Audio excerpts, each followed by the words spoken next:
은혜와 진리가 충만하신 하나님 아버지, 오늘도 주님 저희들 주님 앞에 모여서 주님께 또 영과 또 진리로 경배드릴 수 있도록 인도해 주셔서 감사드립니다.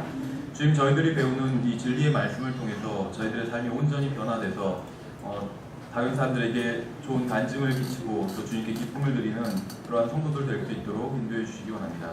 지금은 시작하는 시간이오니 마치는 시간까지 주님께서 함께해 주시고 또 주님께서 친히 인도해 주시고 또 오직 주님께서만 영광 받으시기 원합니다. 감사드리며 우리 주 예수 그리스도 이름으로 기도드렸습니다. 예, 저희가 이제 가정과 결혼에 대해서 살펴보고 있는데 오늘은 그 관계에 대한 두 번째 시간입니다. 그래서 첫 번째 시간엔 저희가 이제 열정과 애정에 대해서 살펴봤었죠. 이번 시간엔 실망스러운 일을 다루는 방법. 그러니까 사실 어떻게 보면 이제 용서하는 방법에 대한 것입니다.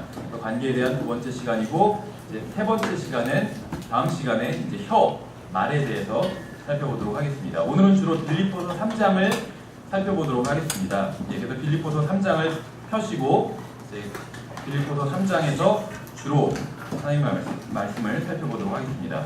그래서 오늘은 실망스러운 일을 어떻게 다뤄야 하는지에 대해서 살펴보겠습니다. 우리가 살다 보면 실망스러운 일들이 굉장히 많이 일어납니다. 그래서 모든 여자들은 결혼하고 나서 남편에 대해서 실망하게 됩니다. 그렇죠? 실망 안 했다 이런 분은 본 적이 없어요. 저희도 지금 결혼한 지 1년이 채 안 됐는데 생긴 건 오래된 것 같지만 1년이 채 안 됐습니다. 아직. 그런데 실망했다 이런 말을 들은 적이 있어요. 어떤 점에 대해서 실망했다 이런 것들을. 근데 사실 남자도 마찬가지예요. 결혼하고 나서 상상했던 것과는 다른 것을 보고 아내에 대해서 실망하게 됩니다. 그렇죠. 그래서 결혼하면 실망할 일들이 생길 것인가에 대해서 의문을 품을 필요가 없습니다. 아직 결혼하지 않은 분들이 있다면 반드시 실망하게 됩니다. 이건 확실하게 말씀드릴 수가 있어요.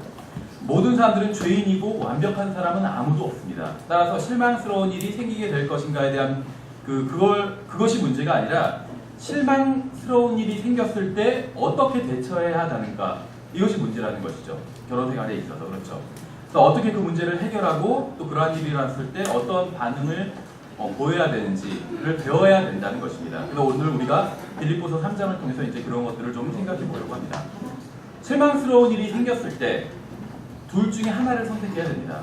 계속 그 문제에 머물러 있고 실망 가운데 있으면서 남편이나 아내와 다투거나 아니면 그 문제를 뛰어넘어서 그 문제를 통해 서로 어떻게 대해야 되는지 교훈을 배우고 관계를 발전시켜 나가는 것, 이 둘 중에 하나라는 것이죠. 그러니까 어떤 일을 당했을 때 그 일을 통해 아무것도 배우지 못할 수도 있고 그 일을 통해서 교훈을 배우고 다음에는 동일한 일이 일어나면 또 더욱 성숙하게 처리할 수 있게 될 수 있다는 것이죠. 그래서 빌립보서 3장을 보시면 8절부터 읽어보면 제가 읽어보겠습니다. 참으로 확실히 모든 것을 손실로 여김은 그리스도 예수 내 주를 아는 지식이 뛰어나기 때문이라. 내가 그분을 위하여 모든 것에 손실을 입고 그것들을 단지 배설물로 여김은 내가 그리스도를 얻고 율법에서 난 내 자신의 의가 아니라 그리스도의 믿음을 통한 의, 곧 믿음으로 말미암아 하나님에게서 난 의를 소유한 채 그분 안에서 발견되려 합니다. 이것은 내가 그분의 죽으심과 일치하게 되어 그분과 그분의 부활의 권능과 그분의 고난에 참여하는 것을 알고자 하며 어찌하든지 내가 죽은 자들의 부활에 도달하려 함이라. 이렇게 말씀하고 있죠. 근데 이제 계속 우리가 뒷구절도 더 살펴볼 건데 일단 여기서 잠깐 멈추고 좀 생각을 해보면 방금 읽은 이 빌립보서 3장의 말씀이 남편과 아내 또는 부모와 자녀에 관한 문제와 어떤 관계가 있을까요? 이 말씀이 우리의 가정생활과 무슨 관계가 있을까요? 근데 이 말씀이 우리의 가정생활과 관계가 없다고 생각하는 게 바로 우리의 문제입니다. 만약 여러분이 그리스도인의 생활과 가정생활을 서로 따로 놓고 그리스도인으로 살아갈 때 세운 원칙과 또 가정생활을 할 때 이 세운 원칙이 서로 다르다면 거기에 문제가 있다는 것이죠. 그래서 사실 이 빌립보서 3장의 말씀은 보통 이제 가정생활에 대한 말씀이다 이렇게 구분하지는 않아요. 이 말씀은 그리스도인의 생활에 대한 말씀이죠. 그렇죠. 그리스도인이 이 세상을 살아갈 때 어떻게 살아가야 되는지 그 자세, 태도에 관한 말씀입니다. 근데 이 말씀을 거기에만 한정한다면 안 된다는 거예요. 왜냐하면 그리스도인의 생활이 따로 있고 또 가정생활이 따로 있는 것이 아니기 때문에. 근데 대부분의 문제는 어디서 일어나냐면 그리스도인의 생활과 가정생활을 분리해서 일어난다는 거죠. 교회에서는 좋은 그리스도인인데 가정에서는 그렇지 않다는 거예요. 또 교회에서 다른 사람들에게 보이기 위해서 어떤 가지는 원칙이 있잖아요. 그렇죠? 행동하는 다른 사람이 좀 실수를 해도 웃으면서 넘어가죠. 대부분의 일들은. 근데 집에만 오면 그게 변한다는 거예요. 그렇죠? 그래서 문제가 생긴다는 겁니다. 그래서 이 빌립보서 3장의 말씀은 그리스도인의 어떤 생활의 원칙에 대한 말씀이에요. 근데 거기서 끝나는 것이 아니라 가정생활의 원칙에 대한 말씀도 되어야 된다는 것이죠. 직장과 교회에서는 간증을 세우고 그리스도인으로서 살아가지만 가정에서는 그렇지 않은 사람들이 있어요. 사실 대부분이 그렇습니다. 그렇죠? 그런데 그리스도인으로 살아가기 위해 세운 삶의 원칙이 가장 먼저 적용돼야 될 것이 바로 가정입니다. 직장과 교회, 사회에서도 그리스도인의 어떤 삶의 원칙이 적용돼야 돼요, 당연히. 그런데 가장 먼저 적용돼야 될 것은 가정이라는 것이에요. 그렇죠? 영적 생활에 있어서 가장 우선순위에 와야 할 곳이 바로 가정이라는 것입니다. 우리가 그리스도인으로서 교회 생활을 하다 보면 여러 가지 어려움과 고난을 당하게 됩니다. 그럴 때 우리는 그러한 것들을 참고 견디고 또 믿음으로 이겨내야 된다고 생각을 합니다. 오히려 그런 어려운 일들과 고난이 있어서 성숙한 그리스도인으로서 성장해 나갈 수 있다고 생각을 합니다. 그렇죠? 다른 형제들을 보면서 그 형제를 통해서 내가 어려움을 닿게 돼도 아 그래 이런 것을 통해서 내가 더 성숙한 그리스도인으로 나아가야 되겠구나 이렇게 생각하게 된다는 것이죠. 그런데 교회와 직장에서 훌륭한 그리스도인으로 모든 고난과 어려움을 이겨내다가도 집에만 오면 남편이나 아내에게 책임을 전가하고 서로 비난하게 된다는 거예요. 그렇죠? 그러나 우리가 서로를 용서하고 참아주고 섬겨야 될 가장 근본적인 장소는 가정이라는 것입니다. 계속해서 12절을 보시면 나는 내가 이미 도달한 것처럼 말하지 아니하며 이미 완전한 것처럼 말하지도 아니하고 다만 그리스도 예수님께서 나를 붙잡아 이루시고자 하신 그것을 붙잡으려고 뒤따라 가로노라 이렇게 말씀하고 있어요. 우리는 교회 생활을 하면서 다른 형제 자매들이 완벽하지 않다는 사실을 잘 알고 또 염두에 두면서 대하고 있습니다. 또 그렇죠. 완벽한 사람은 없어요. 이 세상에. 교회에서도 마찬가지죠. 아무리 훌륭한 목사님도 완벽하지는 않습니다. 아무리 훌륭하고 성숙한 형제라도 부족한 점이 있습니다. 사도 바울도 자신이 이미 도달한 것처럼 말하지 아니하고 완전한 것처럼 말하지 않는다고 했어요. 그러니까 이 12절에서 말씀하고 있는 건 무엇이냐면 사도 바울이 자기도 완벽하지 않다는 얘기를 하고 있는 거예요. 그렇죠? 사도 바울도 완벽하지 않아요. 완벽한 사람은 이 세상에 아무도 없습니다. 우리는 모두 예수님께서 이루시고자 하는 것을 붙잡으려고 뒤따라갈 뿐 아직 도달하지는 못했다는 거예요. 아직 장성한 분량에 충분히 장성한 분량까지 자라나지 못했다는 것입니다. 완전하지 않다는 거예요. 우리는 이러한 사실을 너무나도 잘 알고 있습니다. 그런데 문제는 교회에서는 너무나도 잘 알던 사실인데 집에 오면 새까맣게 잊어버리게 된다는 거예요. 교회에서는 완벽한 사람은 아무도 없다는 사실을 잘 알지만 집에 와서는 왜 자신의 남편이 완벽하지 않은지, 왜 자신의 아내가 완벽하지 않은지 의아해야 한다는 거예요. 그렇죠? 왜 남편이 그리스도의 장성한 분량에까지 도달하지 못했는지, 왜 아내가 도달하지 못했는지 이상하게 생각한다는 거예요. 그렇죠? 그래서 그런 걸 지적하다 보니까 싸움이 일어나게 된다는 것이죠. 형제님들, 여러분의 아내는 아직 그리스도의 장성한 분량에까지 이르지 못했습니다. 그렇죠? 사도 바울도 이르지 못했어요. 그럼 우리 아내가 이르지 못한 것은 당연하다는 것이죠. 또 자매님들, 여러분의 남편은 아직 그리스도의 장성한 분량에까지 이르지 못했습니다. 사도 바울보다 더 훌륭하진 않잖아요, 우리 남편이. 어리석은 질문이죠. 당연해요. 사도 바울도 아직 이르지 못했어요. 우리 남편이 이르지 못했다는 것은 당연하다는 것이죠. 여러분의 남편과 아내는 아직 완전함에 이르지 못했습니다. 사도 바울도 자기도 이르지 못했다고 고백하고 있잖아요. 여러분의 남편과 아내는 아직 모든 면에서 예수 그리스도와 같게 되지 못했다는 거예요. 이걸 기억해야 된다는 것입니다. 여러분, 제가 하는 말이 무엇인지 굉장히 잘 알고 계실 겁니다. 그런데 왜 남편이나 아내가 잘못을 행하거나 실망스러운 일을 할 때 놀라고 화를 낸다는 것이죠. 여러분은 완벽한 사람과 결혼하지 않았어요. 그렇죠? 여러분도 완벽한 사람이 아니에요.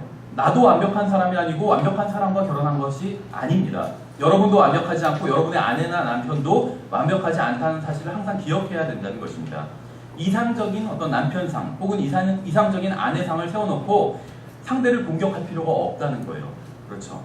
계속해서 다음 절을 보시면 13절에 형제들아 나는 내가 이미 붙잡은 줄로 여기지 아니하고 다만 이 한 가지를 행하나니 그 뒤에 있는 그것들은 잊어버리고, 이게 중요해요. 뒤에 있는 그것들은 잊어버리고 앞에 있는 그것들에 도달하려 나아가 그리스도 예수님 안에서 하나님의 높은 부르심의 상을 받으려고 표대를 향해 밀고 나아가노라 이렇게 얘기하고 있죠. 빌립보서 3장을 보면 5절에 보면 사도 바울은 자신의 과거에 대한 이야기를 하고 있습니다. 과거에 대한 이야기.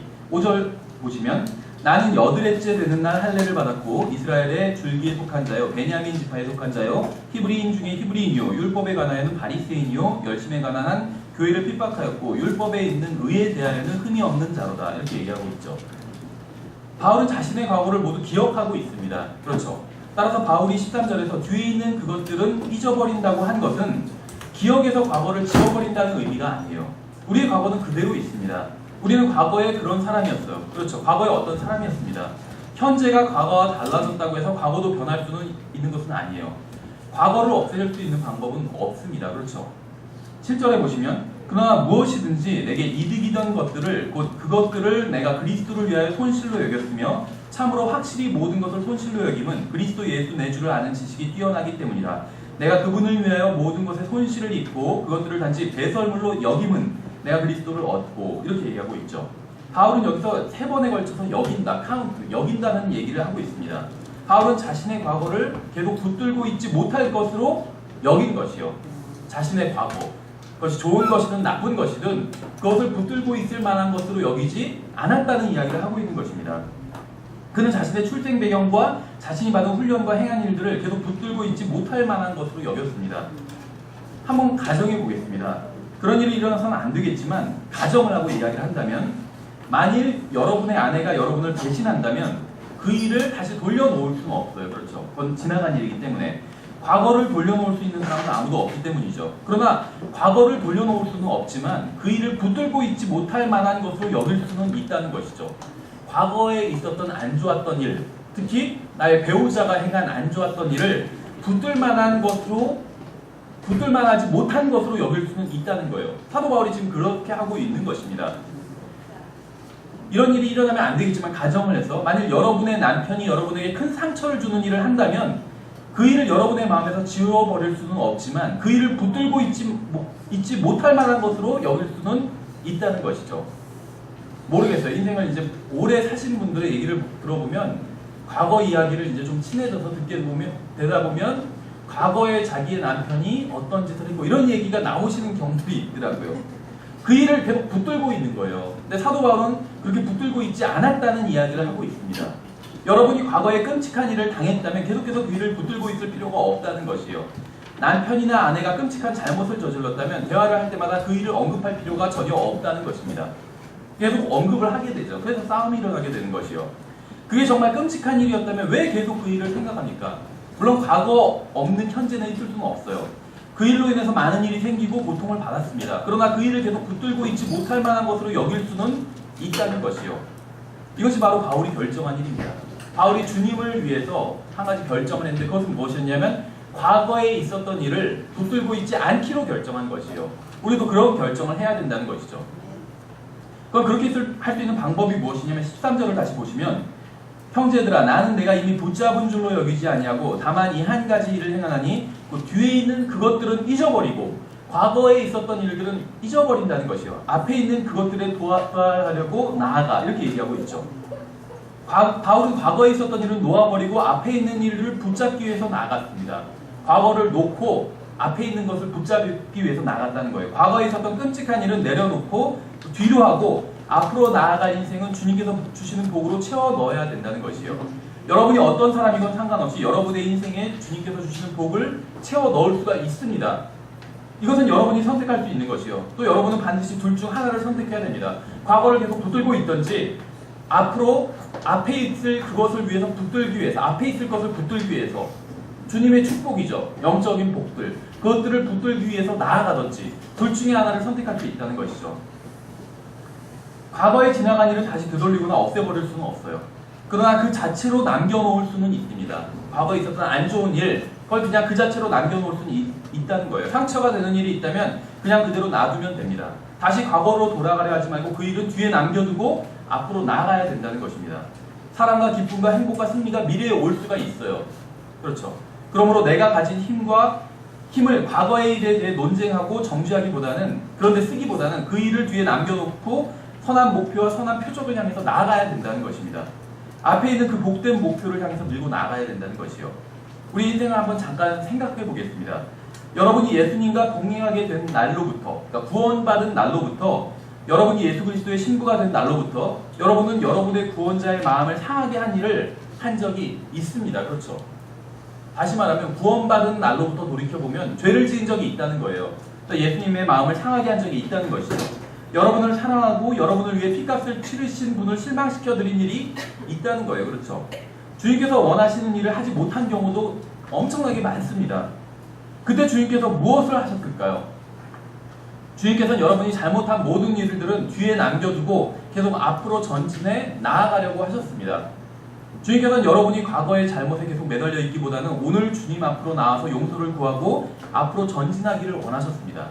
과거에는 그대로 내려놓고 주님 앞에 나와서 주님께서 공급해 주시는 양식을 먹고 주님을 섬기고 주님을 전하고 주님과 교제를 나누기를 원하셨다는 것이에요.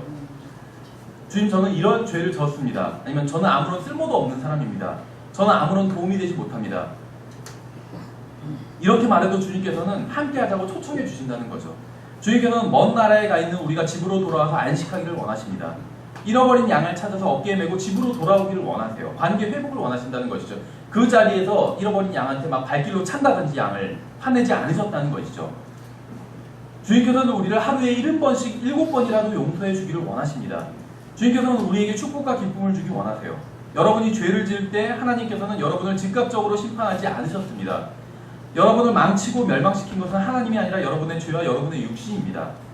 육신과 교제를 나누면 육신은 여러분을 저주할 것이고 성령님과 교제를 나누면 성령님이 여러분을 축복할 것입니다. 하나님께서는 여러분의 과거를 붙잡고 계시지 않습니다. 여러분이 과거에 지은 죄로 인해서 하나님 앞에 나오지 못하는 것도 아닙니다. 여러분이 과거에 어떤 죄를 지었고 어떻게 살았던지 상관없이 주님께서는 여러분을 씻으시고 깨끗하게 하시고 의로 옷 입혀주기 원하시고 탕자의 비유처럼 살찐 송아지를 잡고 즐겁게 영적인 잔치를 벌이기를 원하신다는 것이죠. 집을 나갔던 탕자가 돌아왔을 때 한번 생각해 보세요. 아버지는 이미 충분히 눈물을 흘리셨고 충분히 슬퍼하셨습니다. 그렇죠? 방탕한 아들이 돌아왔을 때 아버지는 아들을 책망하고 벌을 주기를 원하지 않으셨어요. 아버지가 원한 것은 아들의 얼굴을 보는 것이었어요. 아버지는 집을 나갔던 그 아들과 함께하기를 원하셨습니다. 아버지의 마음이 어땠는지 한번 생각해 보자는 거예요. 그 아버지는 끔찍한 과거를 상기하려 하지 않았습니다. 네가 집을 나갈 때 내 마음을 어떻게 아프게 했고 나가서 어떤 짓을 했고 이런 걸 상기하고자 하지 않으셨다는 거예요. 아버지는 아들이 돌아왔다는 사실에 기뻐했습니다. 그래서 큰 잔치를 열었던 거예요. 여러분은 과거에 죄에 걸려 넘어진 적이 있을 겁니다. 그렇죠? 누구나 다 그런 경험이 있어요. 그것은 끔찍하고 추한 것이었습니다. 그런데 그 과거에 계속 머물러 있을 필요는 없다는 거예요. 그것들은 주님 앞에 내려놓은 후에 뒤로 하고 이제는 앞으로 전진해 나아가서 주님께서 선하고 받으실 만하고 기뻐하실 일들을 행해야 된다는 것이죠. 그러니까 남편과 아내의 관계도 마찬가지라는 것입니다.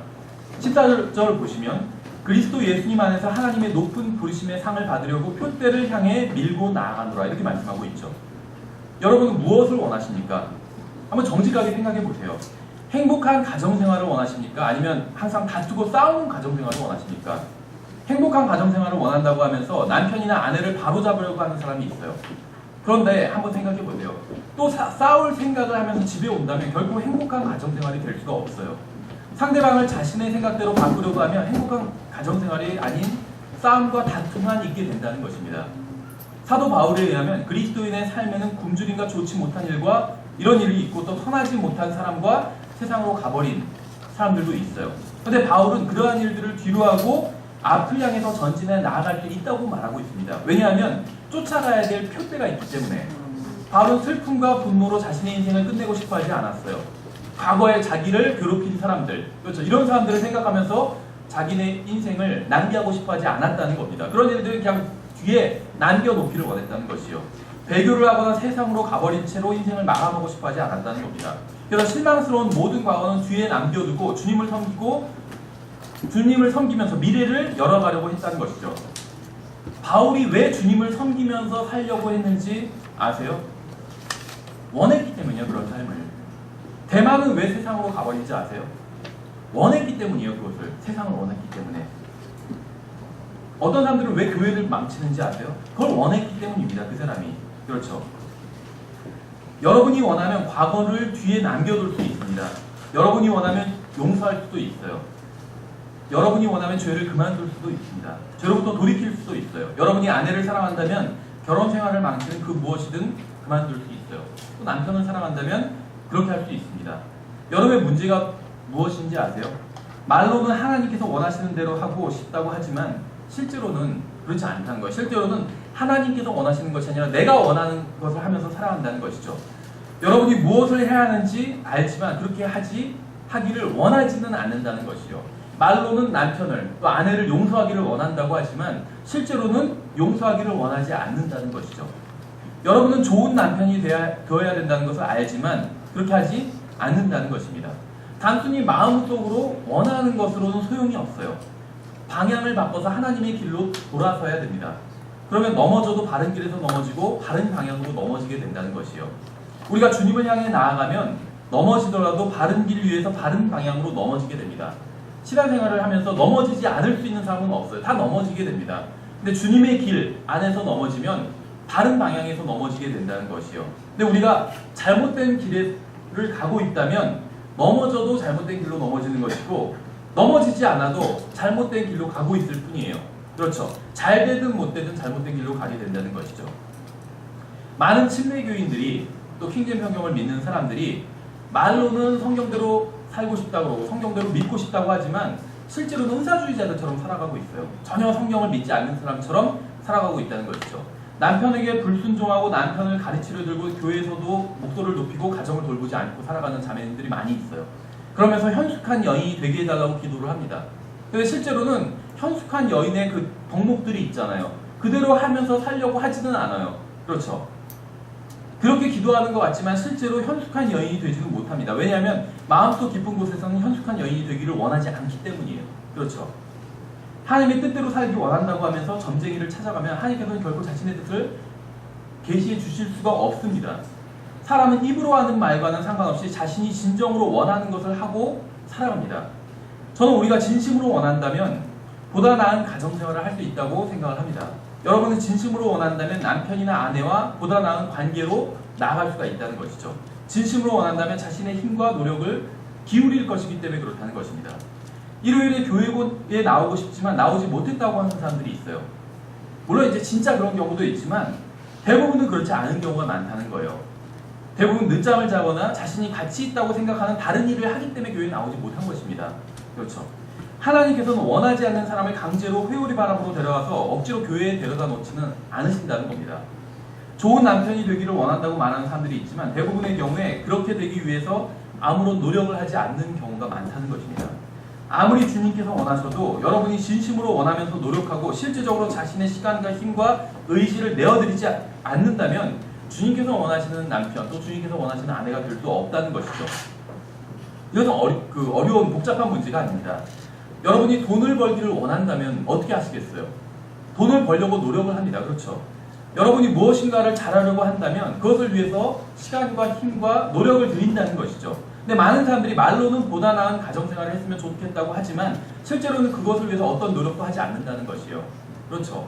용서해야 된다고 남편이나 아내 과거에 잘못한 것들이 있어요. 남편이나 아내가 누구나 다. 근데 그것을 용서해야 된다고 하지만 실제로는 용서하지 않는다는 것이요.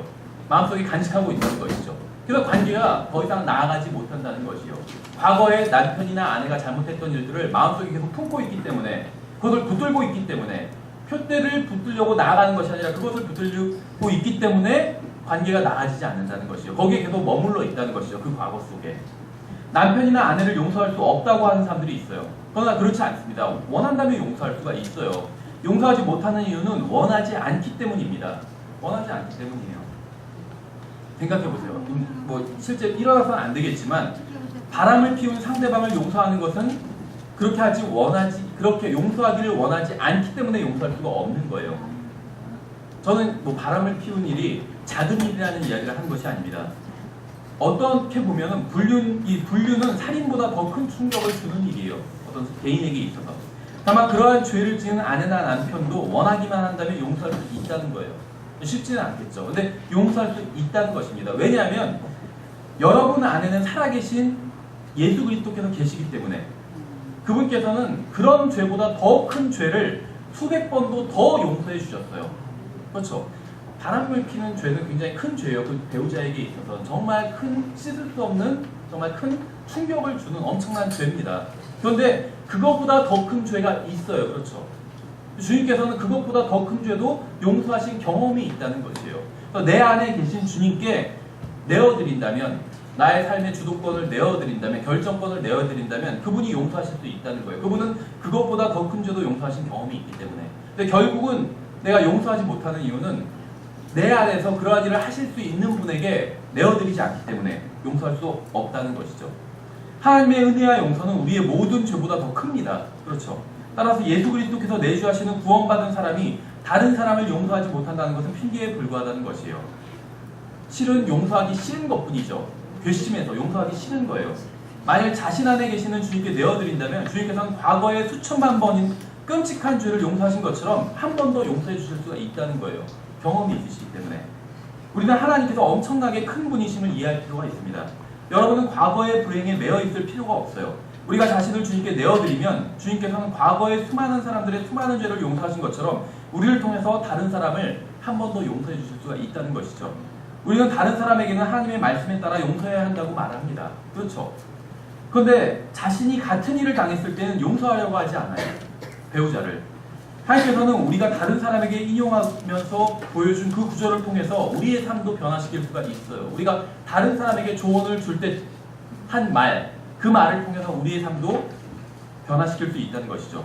다른 사람이 우리에게 상처를 주었을 때 우리는 무엇을 해야 될까요? 바울은 자신에게 일어났던 모든 나쁜 일들을 뒤로 남겨두고 앞을 향해서 나아갔습니다. 주님과 교제하면 받을 축복과 기쁨을 생각하면서 앞을 바라봤다는 것이요. 과거에 머물러 있는 것은 아무런 도움이 되지 못한다는 사실을 알았던 것입니다. 하나님께서는 우리와 함께 뒤를 돌아보시는 게 아니라 앞을 향해 나아가기를 원하십니다. 히브리서 10장에 보시면 이런 말씀이 있어요. 히브리서 10장에서 잘 아시는 말씀인데 15절에 제가 읽어보면 이것에 대하여는 성령님께서 우리에게 증인이 되시나니 그분께서 앞서 이르시기를 그날들 이후에 내가 그들과 맺을 언약이 이것이라 주가 말하노라 내가 내 법들을 그들의 마음속에 두고 그들의 생각 속에 그것들을 기록하리라 하신 뒤에 또 17절에 내가 그들의 죄들과 불법들을 다시는 기억하지 아니하리라 하셨느니라 이렇게 말씀하고 있어요. 지금 주님과 이스라엘의 관계는 정지되어 있습니다. 왜냐하면 이스라엘이 회개를 하지 않았기 때문에 주님께 돌아오지 않았기 때문에 정지되어 있습니다. 지금 히브리서 10장 17절에 하신 말씀의 의미를 아시겠죠?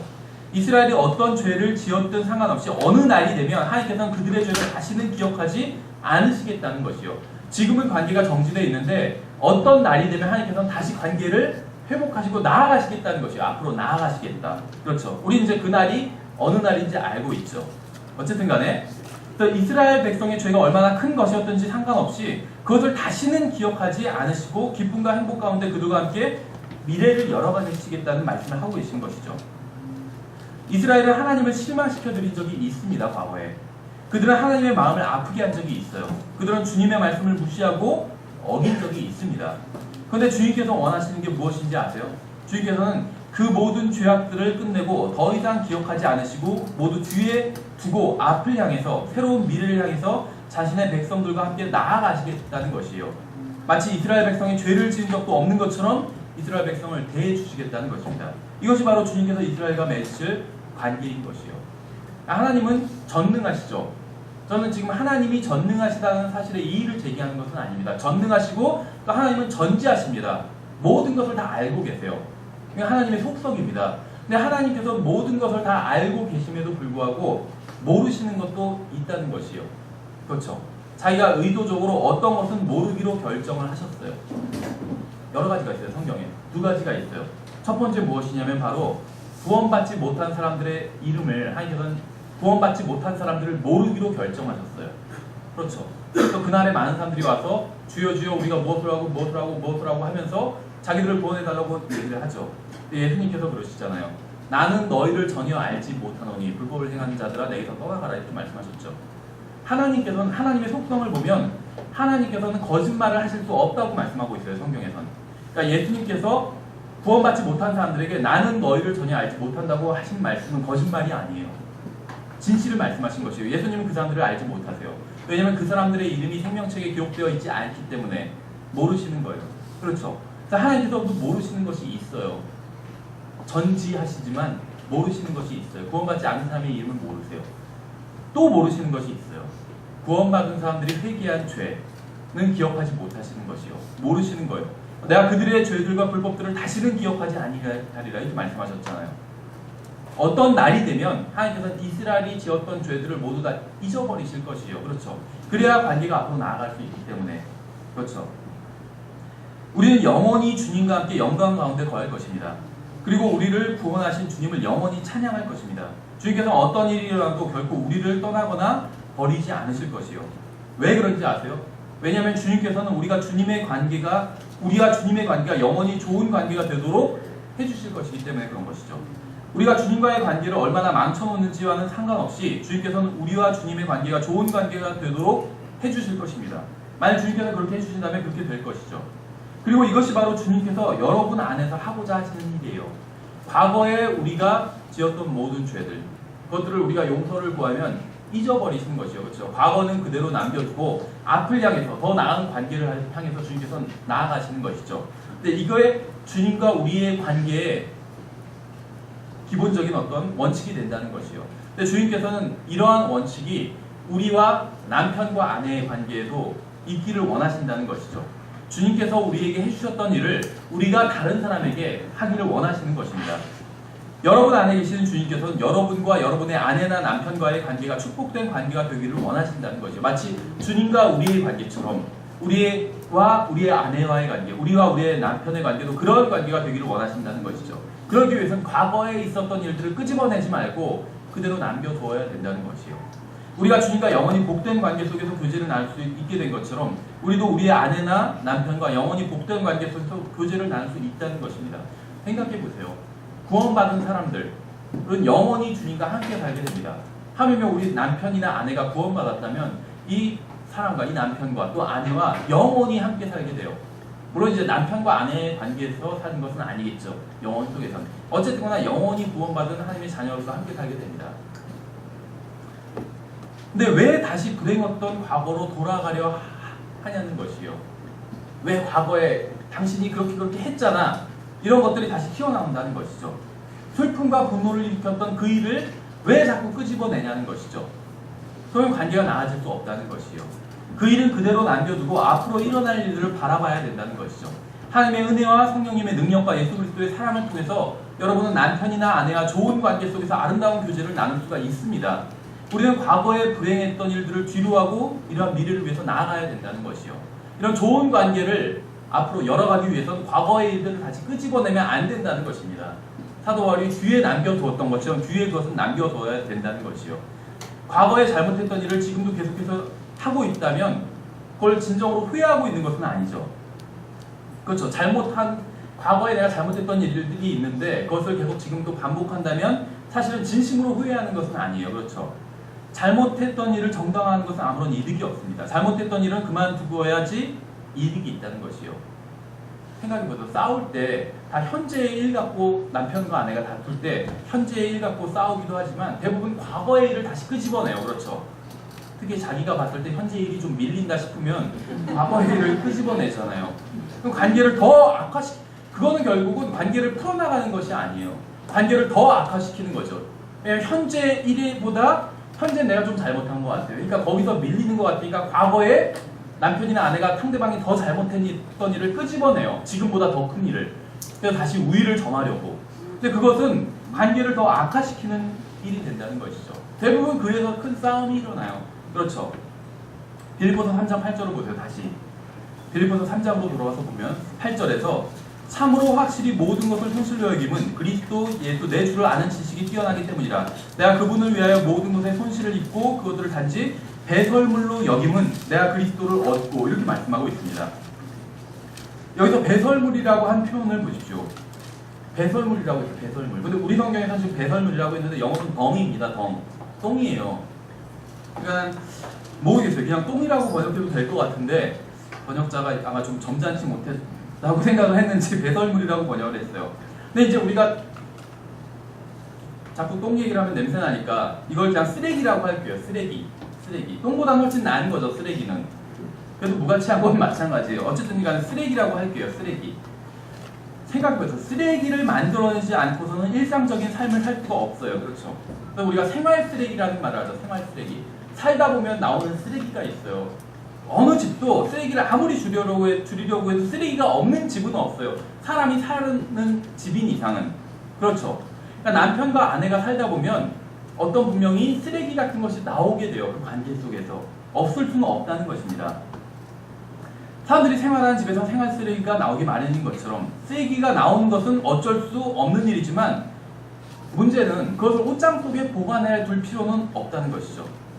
쓰레기가 나오는 건 어쩔 수 없어요. 살다 보면 남편이 잘못할 때도 있고 아내가 잘못할 때도 있어요. 마치 우리가 살다 보면 쓰레기가 나오는 것처럼. 그렇죠. 근데 그것을 옷장 속에 보관할 필요는 없어요. 쓰레기가 나오는 건 어쩔 수 없는 일이지만 옷장 속에 보관하는 건 어리석은 일이에요. 그렇죠. 옷장을 열 때마다 쓰레기를 가리키면서 남편이나 아내에게 여보 이것 좀 봐요. 당신이 버린 쓰레기가 아직도 여기 있어요. 라고 할 필요는 없다는 거예요. 쓰레기를 계속 옷장 속에 보관할 필요가 없어요. 쓰레기는 내다 버려야 됩니다.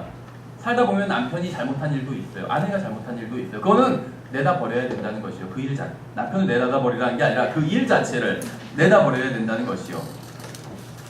근데 쓰레기를 버리지 않고 옷장 속에 둬요. 그러면서 남편이 조금만 마음에 안 들 때마다 다시 옷장 문을 열면서 여보 봐요. 여보가 예전에 버린 쓰레기예요. 여보 이제 그 쓰레기는 좀 내다 버리지. 그 일은 그만 언급하지. 아니요. 난 이 쓰레기를 계속 옷장 속에 두고 당신이 이 쓰레기를 만들어놨다는 것을 항상 상식시킬 거예요. 이럴 필요는 없다는 거죠. 상식이 있는 사람이라면 누구나 일상적인 생활을 하는 집에서 생활 쓰레기가 나온다는 사실을 알고 있습니다. 그렇죠. 쓰레기를 계속해서 집안에 두지 않고 쓰레기장에 가지고 가서 버려야 된다는 사실도 누구나 다 알고 있어요. 아무도 쓰레기를 사진으로 찍어두고 앨범에 붙여놓고 시간이 날 때마다 그 앨범을 보면서 아 그래 이건 예전에 버린 쓰레기였지 이렇게 하지는 않아요. 그렇죠. 여보 이것 좀 와서 봐봐요. 우리가 예전에 버린 쓰레기 사진이에요. 이런 쓰레기를 다시 배출할 수 있을까요? 이러지는 않는다는 거예요. 애들한테 와서 봐봐. 너네 아버지가 버린 쓰레기야 이게. 너네 어머니가 버린 쓰레기야. 이거 정말 냄새나는 쓰레기였지. 이러지는 않는다는 거예요. 그렇죠? 쓰레기는 다 갖다 버리지. 근데 우리가 과거에 한 잘못된 일들은 계속 상기시킨다는 거예요. 쓰레기는 버리면서. 마치 쓰레기를 옷장 속에 두는 거나 똑같다는 것이죠. 우리 중 많은 사람들이 아직도 쓰레기를 그대로 마음속에 품고 있습니다. 그 쓰레기를 가지고 무엇을 하실 겁니까? 남편이나 아내와 다툰 적이 있고 논쟁을 한 적이 있을 겁니다. 또 어리석은 짓을 한 적도 있어요. 상대방이. 자기가 한 적도 있고 또 끔찍한 잘못을 저지른 적도 있어요. 상대방이. 아니면 자기가 그런 적도 있고 이러한 과거를 계속 품고 있을 이유가 없다는 것이요. 이것들은 이제 쓰레기장에 내던져 버려야 됩니다. 불행한 사실은 우리들 중에는 쓰레기를 금고에 넣어두고 생각날 때마다 꺼내보면서 남편이나 아내를 원망하는 사람들이 있다는 거예요. 봐요. 당신이 지난번에 버린 쓰레기예요. 냄새가 보통이 아니죠? 제가 지금까지 보관해도 이런 사람들이 있다는 거예요. 그렇죠? 저는 쓰레기라고 불렀지만 성경은 이걸 똥이라고 부르고 있어요. 똥. 과거에 있었던 어떤 일들 이런 것들.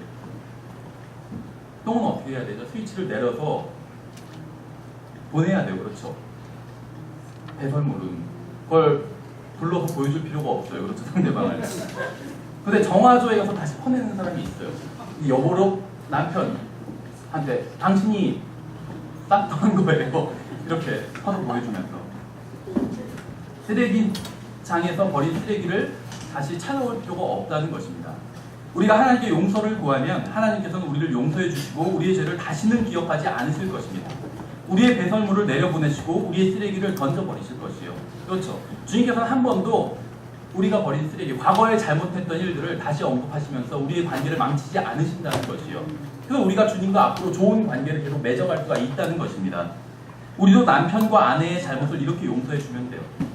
용서하는 방법은 우리는 용서하는 방법을 알고 있어요. 왜냐하면 용서를 받은 적이 있기 때문에. 그리고 그 용서를 해주신 분이 우리 안에 거하고 계시기 때문에. 그래서 우리가 용서를 받은 것처럼 남편과 아내를 그렇게 용서를 하면 된다는 것이요. 그건 무슨 말이냐면 과거에 있었던 일을 다시 언급하지 않는 거예요. 나 용서하긴 하지만 당신이 지난번에 저지른 일은 절대로 잊지 않을 거야. 이럴 필요가 없다는 것이죠. 그렇죠. 주님께서 우리를 용서하셨던 것처럼 우리도 남편과 아내를 용서해 주면 된다는 것입니다. 우리 안에 계신 그리스도께서 그리스도께 우리 자신을 내어드리면 우리가 참아하지 못한 용서를 그분께서 도와주셔서 할 수 있게 해주실 거라는 것이죠. 하나님께서는 우리를 용서해 주셨습니다. 하나님께서 해주신 일을 우리 가족에게, 남편에게, 아내에게 하기를 하나님께서는 원하신다는 것입니다. 쓰레기를 다시 끄집어내지 말고 버려야 된다는 것이요. 이미 지나간 일들은 뒤로 남겨두었다고 했잖아요. 사도 바울. 우리도 그렇게 해야 된다는 것입니다. 그리고 앞에 있는 표대를 향해서 나아가야 돼요. 그래야지 주님과 바른 관계를 맺어갈 수 있는 것이죠. 우리가 주님께 지었던 죄들만 계속 생각한다면 거기에 머물러 있다면 주님과 바른 관계를 맺으며 나아갈 수가 없어요. 지나간 일들을 용서를 구했다면 이제 내려놓고 앞에 있는 것을 붙잡으려고 나아가야 된다는 것입니다. 남편과 아내의 관계도 마찬가지라는 것이요. 과거에 있었던 일을 계속 끄집어낸다면 결코 나은 관계로 나아갈 수 없다는 것입니다. 다음 시간에 이제 말, 혀에 대해서 살펴보고 관계에 대한 것을 끝내도록 하겠습니다. 수고하셨습니다.